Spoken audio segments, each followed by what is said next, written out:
నేను sixth class చదువుతున్నప్పుడు నాకొక గ్యాంగ్ ఉండేది. మేము మొత్తం 5 మెంబర్స్.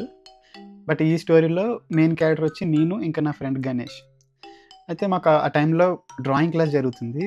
క్లాస్ అంతా సైలెంట్‌గా ఉంది. ఎవరి పని వాళ్ళు చేసుకుంటున్నారు. సో, నేను నా ఫ్రెండ్స్‌తో కూర్చుండి డ్రాయింగ్ ఏదో చేసుకుంటున్నా. అయితే క్లాస్‌లో నుంచి ఒకడొచ్చి ఎరేజర్ ఉందా అని చెప్పి నా ఫ్రెండ్ గణేష్‌ని అడిగాడు.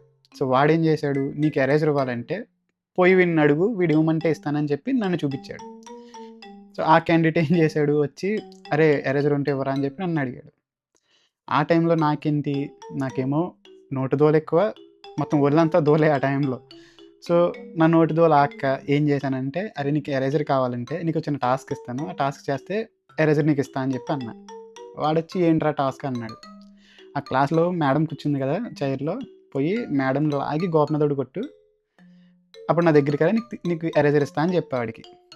సో, ఆడికి చెప్పేసి నేను నా వర్క్ చేసుకుంటున్నా.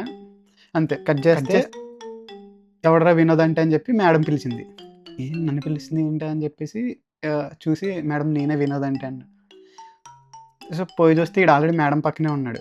ఏంటి ఈడు ఎళ్లి కొంప తీసి మేడమ్‌కి ఏమైనా చెప్పేసాడా అని చెప్పి భయంతో ఆవిడ దగ్గరికెళ్ళి ఆహ్, ఏంటి మేడమ్ పిలిచారు అని అడిగితే, మేడమ్ అంది, "వీడికి ఎరేజర్ ఇవ్వాలంటే పోయి నన్ను గోప మీద కొట్టమన్నావంట కదా!" అని చెప్పి నన్ను డైరెక్ట్ మొఖం మీద అడిగింది ఆమొచ్చి. లేదు మేడమ్ నేనేం అనలేదని చెప్పేసి నేనింకా నేను షాక్‌లో ఉండిపోయా ఇంక. అప్పటికే తడిచిపోయింది ఆమె అడిగినప్పటికి.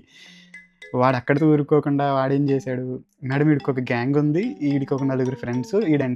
ఈడంటే పడి చచ్చిపోయే ఫ్రెండ్స్. ఇందులో ఆడు ఫస్ట్ ఉంటాడు ఈడు అని చెప్పి మా ఫ్రెండ్ గణేష్ గాడిని చూపిచ్చాడు. అంతే. "నువ్వు కూడా రారా" అని చెప్పి పిలిచింది. పిలిచి ఇంకా మేడమ్ ఇష్టం వచ్చినట్టు క్లాస్ పీకి ఇంకా మమ్మల్ని ఇద్దరిని ఆ రోజు ఆ అవరంతా బెంచ్ మీద నిలబెట్టే ఉంచింది. ఇంకా ఆ రోజు నుంచి ఆమె క్లాస్‌కి ఎప్పుడొచ్చినా సరే ఇంకా ఆమె కన్ను నా మీద, మా ఫ్రెండ్ మీదే ఉండేది. ఏం చేస్తున్నారు ఈళ్ళు చిల్లర గదోలని చెప్పేసి. బట్ ఇప్పుడంటే కొంచెం అది ఇన్సిడెంట్ ఫన్నీగా ఉంది గానీ, బట్ ఆ రోజుల్లో అయితే మాత్రం నాకు ప్యాక్ అయిపోయింది.